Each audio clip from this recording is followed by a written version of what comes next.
The subject before us is weighty, and I ask you now, just try to follow this. The morning secret place is not a technique from a shelf of self-help remedies.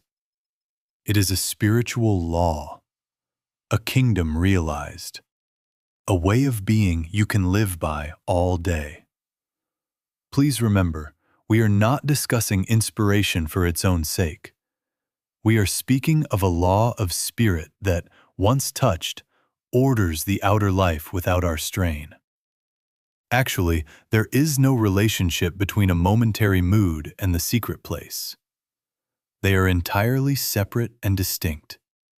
The mood passes. The kingdom abides.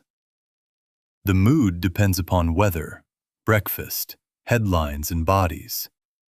The kingdom depends upon God is. God is, and that's enough to know. God is, that's all. Now follow this. Peace is not the reward for a day you have already survived. Oh, no, no, no. Peace is the cause of the day you are about to live. If you wait to feel settled before you begin, you have already begun in the world, and you are trying to import God as an afterthought. That cannot be relied on. That is hope attempting to climb into principle. We as disciples must make the first act the only act that sets the course. Enter the kingdom first, and let the day report to it. Enter into thy closet, not as poetry, not as a saint's ornament hung on a wall, but as instruction. Do this, and thy Father which seeth in secret shall reward thee openly. Openly, not privately. Openly, meaning in the marketplace of your hours, in the conversations, in the bills and the bodies and the calendars. Harmony appears as effect.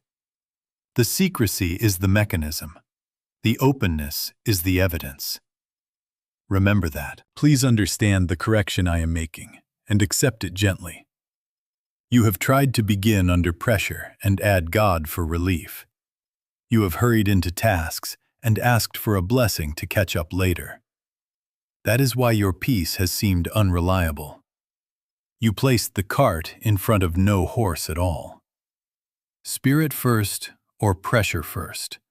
One must choose, because there is no middle starting point. The secret place is not an emotion you hope will visit. It is a place in consciousness you enter, deliberately, first. Set your expectation now. This is not an inspiring talk to admire and forget.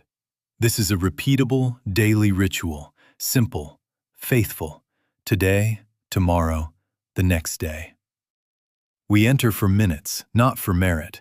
We enter in order that the day may be carried by what is realized there. Not to get God to fix what frightens us, but to awaken to God as the life we are, the law under which we walk, the peace we carry. So when you open your eyes in the morning, do not open them to the world. Open them to God. Relax into isness. Consent to the fact that God is, and therefore I rest. Begin there. Begin there, and watch the pressure lose its power. Watch the clock bow to the rhythm of grace, and let the day follow the kingdom you have entered. Thank you. Thank you. Now then, let us face the fact of 2 mornings, and therefore 2 days. One morning begins with the world. The hand reaches for the phone. The eyes scan the headlines. The mind inventories the appointments. The body reports its aches and its cravings. And before a prayer has breathed, the whole mechanism is already turning. After that, you try to carry God on top, like a lucky charm taped to the dashboard of a racing car. Oh, no, no, no. Please remember, we are not talking about a decoration for a worldly start. We are speaking of a different genesis, a different cause of day. The other morning begins with spirit. The eyes may still be closed. The phone is not yet a voice. The calendar is not yet a master. The body is not yet a verdict.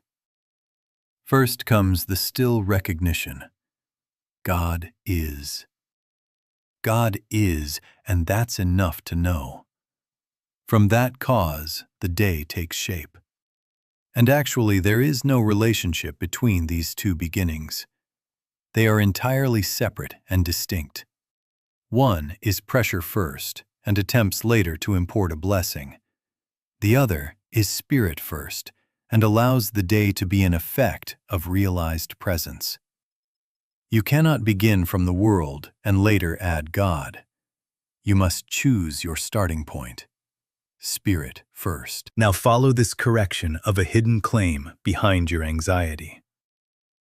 When you start with headlines, balances, pains, and people, you are saying, these are the causes, and spirit must come assist.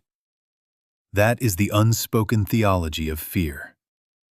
But the Master said, my kingdom is not of this world. Not of headlines, not of balances, not of pains, not of people. The kingdom is cause. The world is effect when seen through that kingdom. Reverse it, and you will live as an assistant to fear. Stand rightly, and you will witness fear as a shadow without law. We are not speaking tonight to the world's method of coping. The world will advise you to juggle, to harden, to optimize, and then to meditate if there is time. We are speaking to disciples, students content to choose a different basis and to bear the seeming offense of simplicity. One must make a choice of one or the other. Spirit first, not spirit plus. Spirit first, not spirit after. And here is your test of the day. Quiet, honest, immediate. If the first email, the first tone of a voice, the first ache of a muscle steals your peace, you began from the wrong premise. You began in the world and sought to add God. But if peace remains while emails come, while voices rise, while muscles speak, if it remains as an undercurrent, a soft government within, you began from the right one. Then tasks are performed, calls are made, pains are cared for, but none are cause. Peace is the cause, and harmony follows as its open reward. Thank you. Thank you. Now then, let us come to the heart of the matter, and please try to follow this. The secret place is not a room in which you go to inform God of your needs, or to coax, cajole, or persuade an unwilling deity to take an interest in your list. Oh, no, no, no. Never believe that God gives you peace, or sends you supply, or heals your body. In that way, you dishonor God, and you postpone your own freedom. God does not give you peace. God is peace. God does not send supply. God is supply. God is not a distant life force that occasionally visits your breath. God is life itself. God is the health of thy countenance, not a treatment, not a remedy added to matter, but the very substance and law of being. Actually, there is no relationship between God as helper and God as being. They are entirely separate and distinct approaches, and one leads to weary petition, while the other opens the door to realized rest. Now follow this. We do not enter the closet to get anything of God. We enter to recognize that God is. God is, and that's enough to know. God is, that's all. And when that is recognized, really recognized, something happens that is not an emotion, but a transference of basis. You find yourself no longer standing in the world trying to import spirit, but standing in spirit, watching the world take its right relation as an effect. Please remember this point, because it is the mechanism and it is dependable. When God is realized as the only presence and the only power, then those loud powers of the day, deadlines, symptoms, balances, personalities, are seen for what they are: noises without law, shadows without substance, claims without claimant. They do not have to be battled. They have to be correctly classified. Non-powers cannot war against the one presence. We as disciples are not beginning the morning from a cluster of problems seeking solutions. We are beginning from being. Be still and know. Not be anxious and suppose, but be still and know. In that still knowing, you are not a beggar at a gate. You are heir, joint heir with Christ, fellow citizen of the household of God. Out of that identity, supply is not fetched. Peace is not manufactured. Health is not engineered. God is these. And because God is, you rest. Because God is, you consent. Because God is, you carry. Now just try to notice how this corrects the whole reflex of asking. Petition belongs to a universe of two powers, and that is not our universe. My kingdom is not of this world. Our practice is recognition, not persuasion. Remembrance, not argument. God is. Say it softly. God is, and that's enough to know. Let that sink until the shoulders drop, the breath lengthens, the mind releases its bargaining. Then you will discover that harmony appears as an open reward, not produced by strain, but following the inner establishment of peace as a natural effect. Begin from being, and the day will not dare govern you. It will report to what you have realized. Thank you. Thank you. Now then, let us be honest together and name the cycle you have known. There was a morning when you touched something real, quiet, effortless, a sweetness that made even the traffic seem polite. There was a week, perhaps, when peace seemed your natural air. And then, without warning, the old reactions came back. The voice sharpened, the pulse quickened, the news bit like a dog. And you said, "Why can't I keep it?" Please remember, this is not failure. This is diagnosis. The peace you tasted rested on inspiration, not on principle. Inspiration is a breeze. Principle is a law. Actually, there is no relationship between the two. They are entirely separate and distinct. Inspiration visits, principle governs. Inspiration lifts, principle anchors. If we do not know the principle through which harmony is achieved, we cannot count on harmony. We can only hope for it. And hope, my friends, is a beggar at the gate. He will keep him in perfect peace whose mind is stayed on thee. Not whose emotions are briefly stirred, not whose mornings are occasionally lovely, but whose mind is stayed. Stayed implies law, practice, steadiness. Oh, no, no, no. The secret place is not magic. It is lawfulness. It is the recognition of God is as the only presence and power, entered deliberately and allowed to do the governing. When you treat it as a charm, it works like a charm, sometimes. When you accept it as principle, it works as law. Always. Now follow this. When you skip the closet and attempt to do spiritual work in the marketplace of thought, you have changed judges. In the closet, the one speaks in silence. In the marketplace of thought, 1,000 voices shout. Opinions, expert warnings, numbers that glare, bodies that argue, personalities that insist. There, in that bazaar of fears, you will find yourself bargaining with shadows, pleading with non-powers, and then wondering why your peace breaks like a thin shell. Enter into thy closet, not to hide, but to consecrate the basis, so that when you walk out among the sellers and buyers of the day, you are not for sale. If you bypass the secrecy, you expose the work to the winds of ego and the gusts of public suggestion, and they will blow it about. Please remember this point. Hope waits for a good hour. Principle makes an hour good. Hope asks for a feeling. Principle rests in an isness. Hope glances at God. Principle abides in God. As you make the morning entrance not an occasional romance but a daily law, you will notice a stability that is new. At first, several hours after your 12 or 15 minutes, the peace holds itself around you like a mantle. Then many hours, even when the calls come and the schedules shift. And then a day, an entire day, not empty of circumstance, but empty of fear's government.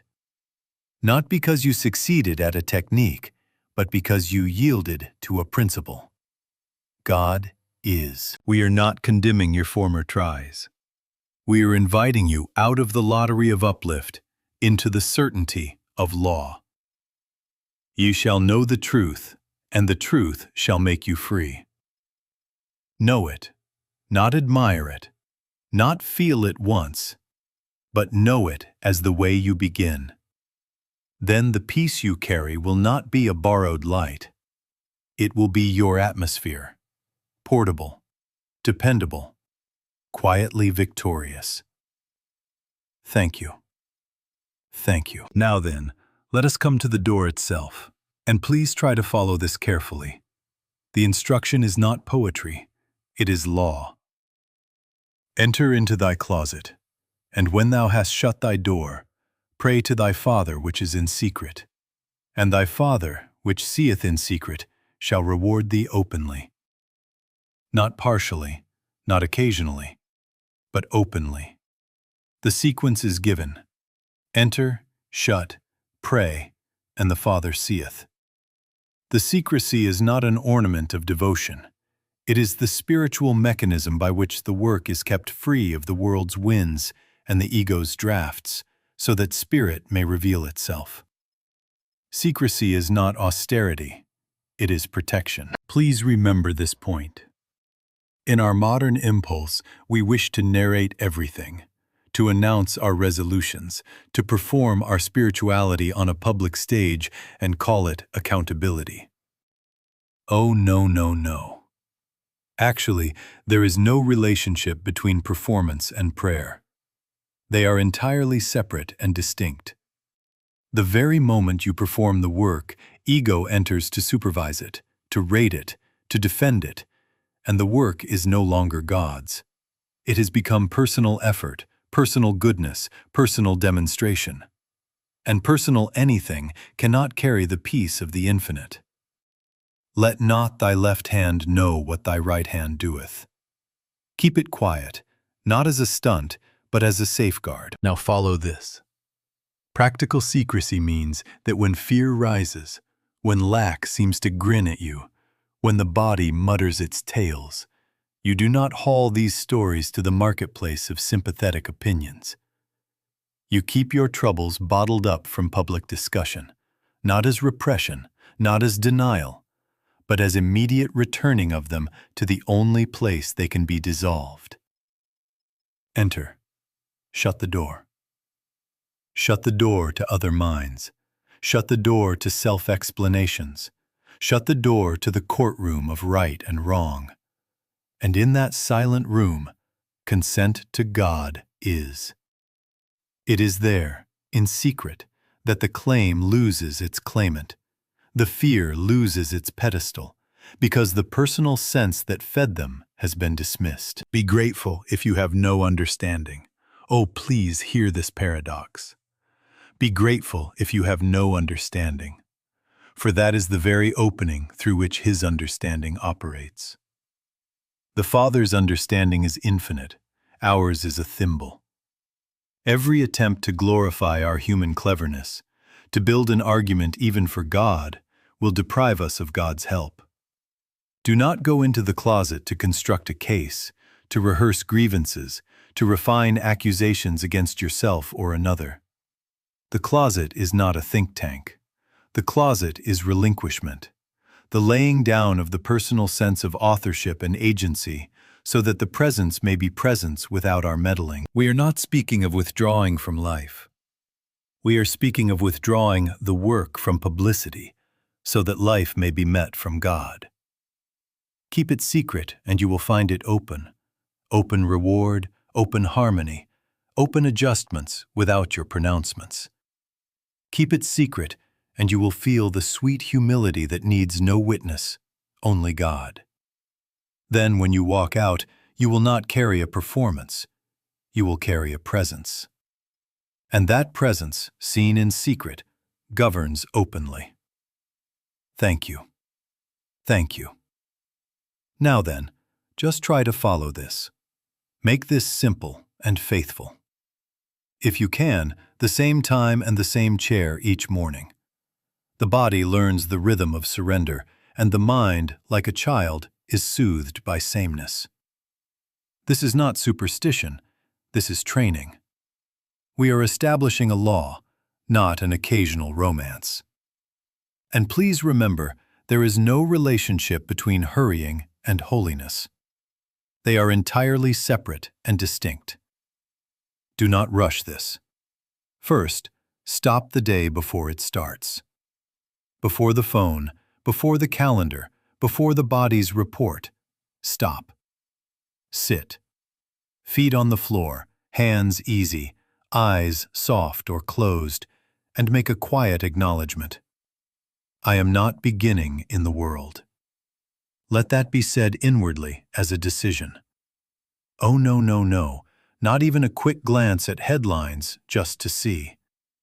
That is to crown the world first and seek God afterward. We will not do that. We begin in God, and the day will report to what is realized here. Second, relaxation as method. Relax both mentally and physically in the assurance that here and now God is. Let the shoulders drop, the jaw loosen, the breath lengthen. Scan the body without fuss and allow it to soften, not as a technique to get somewhere, but as a sign of trust. God is. God is. Say it and sit with it until it is felt, not merely spoken. If the mind begins to narrate, let the narration float past. Return to the felt ease that says, because God is, I rest. Third, recognition. A gentle mantra, not as magic words, but as pointers to isness. God is. God is my peace. Where the Spirit of the Lord is, there is liberty. Speak them inwardly, slowly, and then allow the words to fade into the awareness they declare. Thoughts may pass like birds across a wide sky. Do not wrestle with birds. Let them pass. Return to the simple center. God is. God is, and that's enough to know. Fourth, consent. This is the hinge on which the day will turn. A quiet willingness to be governed from within. Not asking for outcomes, not arranging scenes, not negotiating for safety. Consent. Father, I yield the sense of personal management. Be thou in me the thinker, the doer, the life lived. Not two powers, not two lives. One presence, one activity. Rest there. Even 2 or 3 minutes of real consent will do more than an hour of petition, because here the doer is God. Fifth, the seal. Do not dramatize it. A simple gratitude, without words if possible, or just these two. Thank you. Thank you. Sit for a final moment in the quiet aftersound of that gratitude. Rise slowly, as if carrying a brimming cup, and do not spill it with sudden talk or screens. Move into the first task with the same ease with which you sat. Keep this work secret. Let the open reward disclose itself. 12 to 15 minutes. Not as law length, but as love length. Enough to relax, recognize, consent, and carry. If one morning feels thin, do not judge. The Father worketh in secret. You will discover, often without noticing when it began, that peace walks out with you, and the outer harmonies follow as natural effects. Thank you. Thank you. Now then, when you sit in that chair and close the door, do not be surprised that the very first visitor is not peace, but the to-do list, the fear forecast, the body's old speech, the ancient guilt that says you should have done better yesterday. Please remember this. The personal mind senses it is losing its throne, and it will rush in a parade of urgencies to reclaim dominion. Normalize it. This is not proof that you cannot pray. It is proof that you are praying. The noise arises precisely because the light has been turned on. Oh, no, no, no. Do not take up arms against it. Actually, there is no relationship between mental combat and spiritual realization. They are entirely separate and distinct. You do not fight thoughts with thoughts. You return to God is. Now follow this. The moment a plan begins building itself in your head, not this. When the rehearsal for a future conversation starts to warm up, not this. When you begin bargaining, if I can only get through this, then God will, not this. When self-condemnation arranges its court and you play judge, jury, and executioner, not this. Let that refrain be a gentle broom, not a club. Not this does not condemn the mind. It releases you from taking its theater for reality. Not this turns you again to the only yes. God is. Please remember this point. The appearance is not a power. The fear is not a power. The body is not a power over consciousness. There are not two powers struggling in your closet. My kingdom is not of this world, not of symptoms, not of balances, not of headlines in the brain. The only presence is God. The only activity is grace. The only law is being. Rest there. Each time a thought enters, any thought, do not debate it, do not annotate it, do not drive it out with louder thoughts. Inwardly turn and whisper, God is. God is, and that's enough to know. Then feel, not say only. Feel the soft weight of that reality settling the breath, loosening the jaw, widening the inner room. If the thought returns, you return faster. If it returns 10 times, you return 11. This is victory, not failure. Do not try to force silence.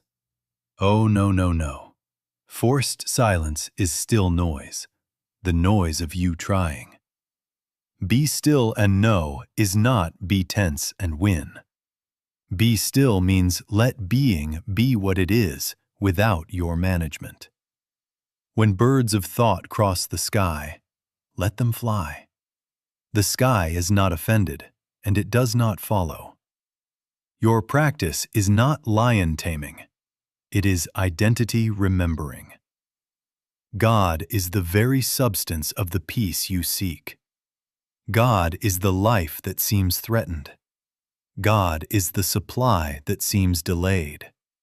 God is the end of bargaining, the end of condemnation, the end of fear's jurisdiction. So the micro-practice is simple, and it is dependable.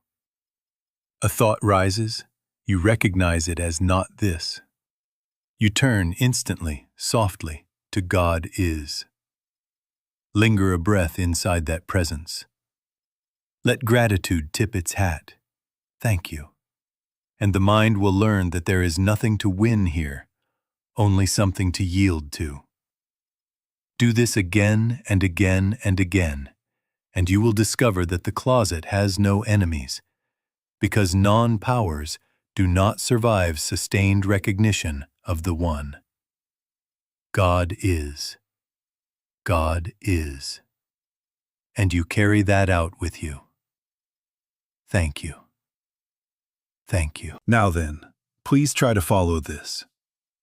When you rise from the chair and open the door, you have not left God behind, as if peace were some perfume that fades in air. Oh, no, no, no. The closet is not a cave you escape into. It is a doorway you carry through.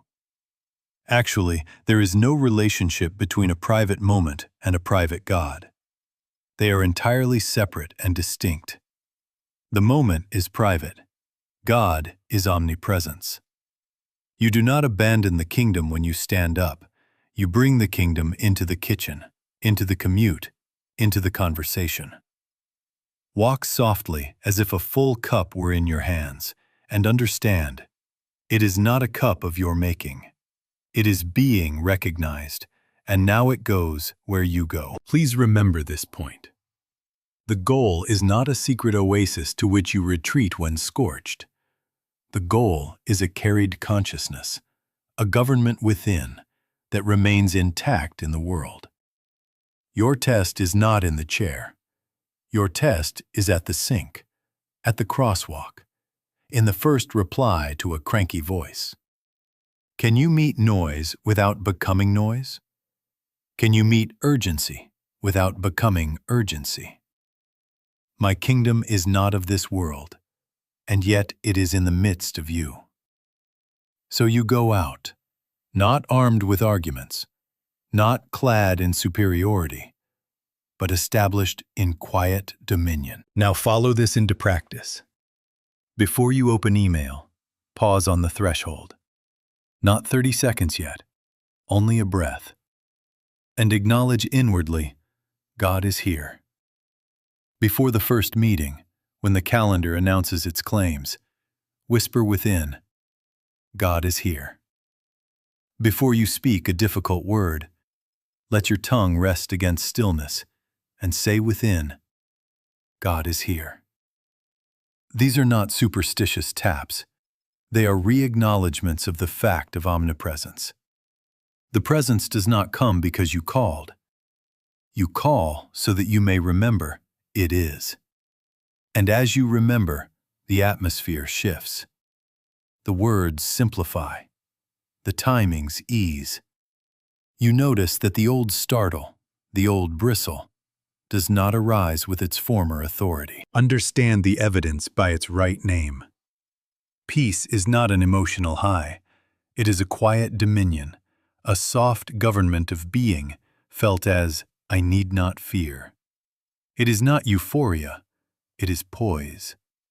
You will observe, often in hindsight, that you were not easily provoked, you were not easily intimidated, you did not rush to rescue appearances. You listened longer, you spoke less, and when you spoke, it was clean. That is evidence, not of your personal excellence, but of a kingdom carried. My peace I give unto you, not as the world giveth. The world gives a thrill and takes it back. The kingdom abides, and the day must report to it. Keep it secret, even as you carry it. You do not announce in the meeting, I am in the secret place. Oh, no, no, no. You remain an ordinary presence doing ordinary tasks, but under an extraordinary law. Let the Father who sees in secret reward you openly. The reward will be noticed as adjustments without strain, as solutions that do not require a villain, as bodies cooperating without being bribed, as human relationships softening without clever management. Go out and watch what cannot touch you, not because you have hardened, but because you have been established. Established where? In God is. God is, and that's enough to know. So step through the door with reverence. Move to the stove, to the steering wheel, to the screen. With that same inner nod you learned in the chair. God is here.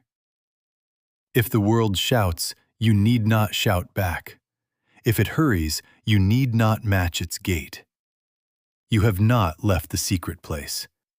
You have simply allowed it to become the place from which you live. And the open reward, the outer harmonies, will follow. Not as trophies of effort, but as the natural effect of a day begun and carried in being. Thank you. Thank you. Now then, please try to follow this. At noon, the world loves to shout. Messages pile up, a delay mocks your planning, a voice cuts across your dignity, and even the body seems to choose that hour to file its complaints. Do not be surprised as though something has gone wrong with your morning practice. Oh, no, no, no. This is precisely when principle proves itself. The winds do not indict the anchor, they reveal it. The claims are not powers, they are noises. Remember, we are not speaking to the world's method of coping. We are speaking to disciples who have chosen spirit first and will now choose spirit again. Re-entry is the secret place made portable. You do not need a chair, a room, a door. You need recognition. A breath and a turning, and you are home. Be still and know that I am God. Not later, not in 30 minutes, now. Actually, there is no relationship between a long performance and a true return. They are entirely separate and distinct. 30 seconds of recognition will restore a government that 30 minutes of arguing could never secure. Here is your simple, dependable formula, and please remember it. Stop, just for a breath, even in the hallway, even between sentences. Soften. Let the shoulders descend. Unclench the jaw. Let the belly be easy. Say within, softly and surely, God is. God is, and that's enough to know. Refuse to argue with appearances. No mental briefs, no rehearsals, no inner courtroom. Proceed, move forward in quiet. One step, one sentence, one reply. Carried by the isness you have acknowledged. That is all. 30 seconds, sometimes 15. The presence does not need time. You needed only consent. Now follow this correction, because it will save you much fatigue. We are not suppressing, we are reigning. Suppression is a human attempt to push emotion below the surface and call it spirituality. Dominion is recognition of the one presence and the disappearance of a second claimant. Actually, there is no relationship between suppression and dominion. They are entirely separate and distinct. Suppression breeds pressure. Dominion dissolves it. When you refuse to argue with appearances, you are not pretending they do not exist. You are relocating power to spirit, where it has always been. My kingdom is not of this world. Argument implies two powers. Recognition declares one. Please remember this point. Consistency is the alchemy. Morning entrance sets the law of the day. Midday re-entry renews it in the hour of testing. Evening gratitude seals it, not with a report card, but with a quiet thank you, handing the day back to the giver who is the gift. Do this for 7 days, then 70 times 7, not as strain, but as rhythm, and you will find the habit of re-entry forming of itself. The mind begins to bow more quickly. The body softens sooner. The tongue waits for stillness before it speaks. What will you notice? Not fireworks. Peace. A sentence you would have fired now lands as a blessing. An email that demanded an instant answer receives a considered one. The delay that threatened your schedule becomes an adjustment that protects you. And if none of the outer pictures change at once, still the inner government holds, and in that holding, the open reward appears in due order. Re-entry restores dominion in real time. God is. God is here. And the day must report to that. Thank you. Thank you. Now then, please try to follow this. The phrase, "reward thee openly," is not an invitation to chase after spectacles, to measure God by fireworks and headlines. Oh, no, no, no. Actually, there is no relationship between dramatic signs and true reward. They are entirely separate and distinct. The open reward is the natural visibility of an invisible realization. It is not the excitement of a moment, but the steadiness of a day. Measure, if you must measure, by the diminishing authority of fear, by the ease with which you return to center, by the gentling of your tongue, by the absence of inner hurry when the world hurries. That is reward, open, observable, testable in life's plain hours. Please remember this point. Cause and effect are at work here, but not the world's cause and effect. Resting in peace, the body resumes its assigned functions. It does not have to be argued into order. Resting in peace, the mind clarifies. It stops trying to run creation and begins to reflect it. Resting in peace, relationships soften. Not because you perfected your techniques, but because the self you were protecting has been yielded. Resting in peace, decisions simplify. A straight path appears where 5 branching anxieties once stood. These are effects, not achievements. Grace unfolds. We witness. We do not produce peace and then spend it. We recognize God is, and peace governs. Now follow this correction, because it will save you from superstition. Do not turn the secret place into a vending machine. Do not go in with coins of affirmations to purchase outcomes. Oh, no, no, no. Thy Father which seeth in secret shall reward thee openly does not mean a trade. It means that when the inner basis is God is, the outer scene will align with that reality without your strain, without your boasting, without negotiations with shadows. The open reward is not a prize for piety. It is the showing forth of order that was established within. We in the work have seen this 1,000 times. A home humming with criticism quiets, and no one can say when the truce began. Only that someone in that house took the morning to recognize God is, and carried it into the kitchen. A schedule that threatened to tear you is rearranged without your forcing. The right cancellation appears. The conversation moves. The timing slides into place. A bill that stood like a mountain is met, and you discover not a trick, but a provision that was there to be recognized. A forgotten refund, a delayed payment released, a favor you did not engineer. Even the body, which had been shouting, is found speaking in a normal tone, because the governor has changed.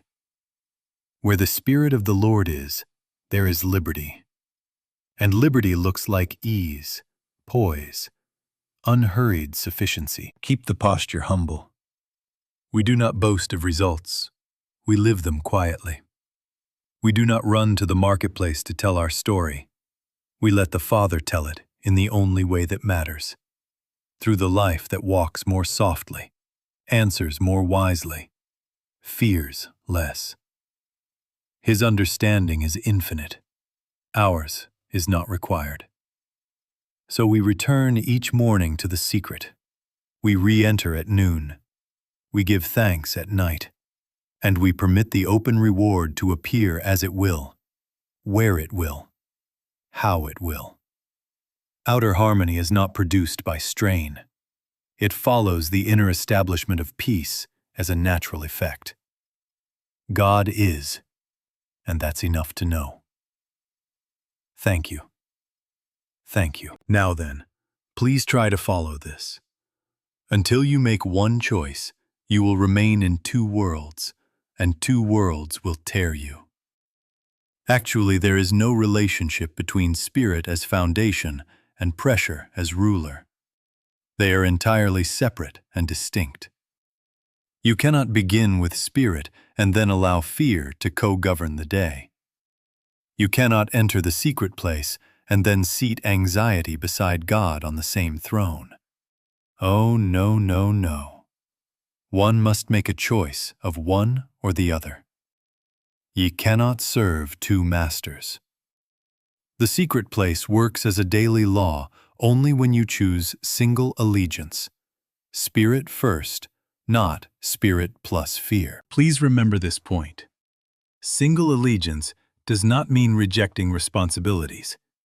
It means rejecting the belief that responsibilities govern your being. You still answer the phone. You still keep your appointments. You still pay your bills. You still show up. Only you refuse to bow to them as cause. My kingdom is not of this world. Therefore, while you engage with the world's forms, you do not grant them authority over your peace, your identity, your outcomes. Responsibilities become assignments within grace, not masters with whips. Now follow this, because divided reliance is subtle. Divided reliance is checking 5 sources to be reassured before you can rest. Divided reliance is refreshing the inbox to settle the heart. Divided reliance is needing 3 validations before your sentence feels safe. Divided reliance is living on reactions, face, tone, market tick, weather app, and calling that prudence. Actually, there is no relationship between prudence and panic. They are entirely separate and distinct. Prudence consults facts. Panic kneels to them.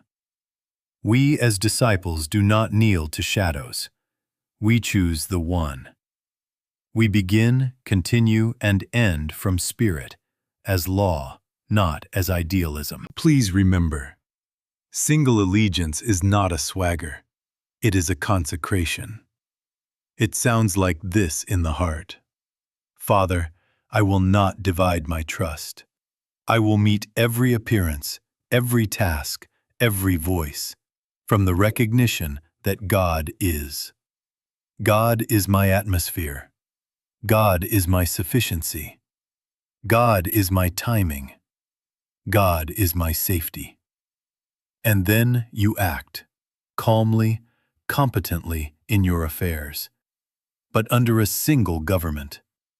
If a decision must be made, you enter the closet within, bow to the isness, and emerge to choose without trembling. If a delay comes, you do not crown it king. You acknowledge one presence, and you find that timing is under grace, not under tyranny. Now then, make it plain to yourself.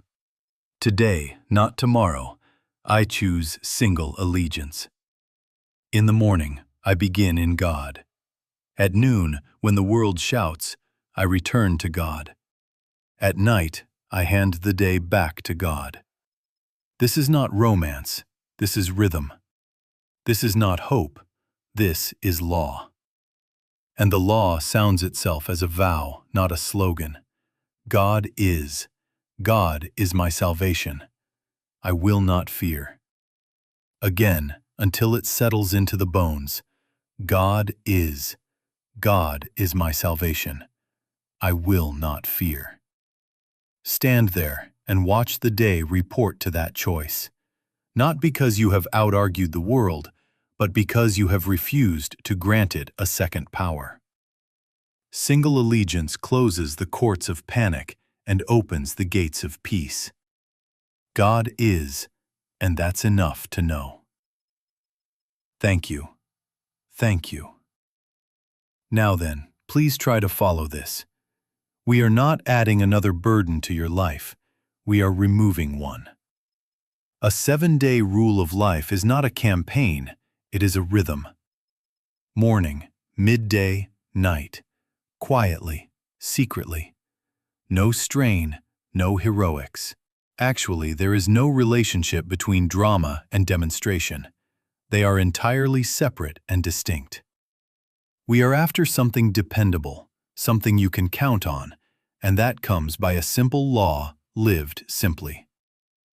Each morning for 7 days, the same entrance, 12 to 15 minutes if you can, the same chair if you can, the same hour if you can.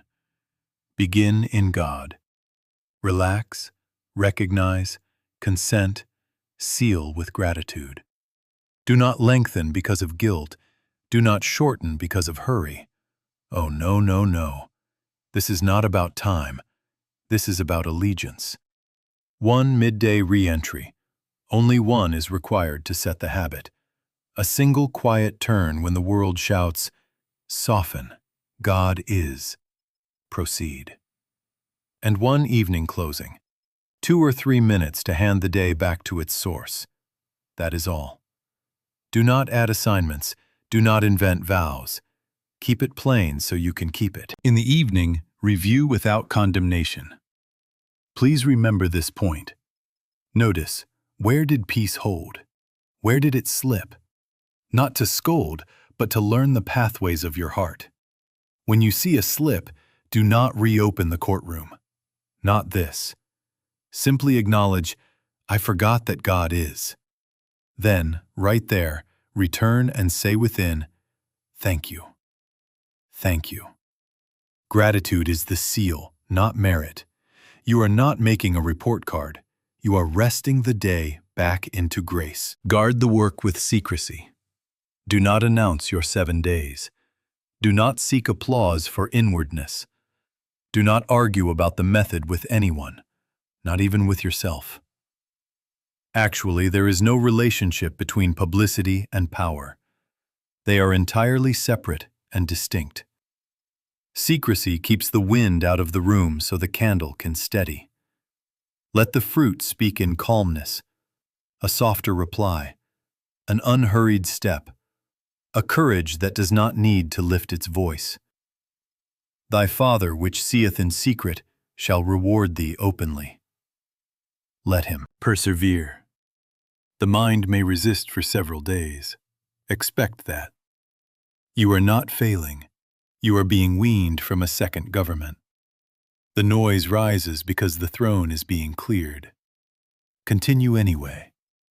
Do not harden, return. Do not push, consent. Principle becomes felt through faithful repetition. 7 days set the groove. 70 times 7 makes it your gate. Consistency, secrecy, and simple repetition turn the secret place from an event into a way of life. And now the gentle assurance, so you may rest. His understanding is infinite. Yours is not required. His understanding is within you and available to you, here, now, in the quiet where you consent. Begin in God. Return to God. Hand it back to God. God is, and that's enough to know. God is my salvation. I will not fear. Walk these 7 days softly, secretly, and watch the day report to the kingdom you carry. Thank you. Thank you.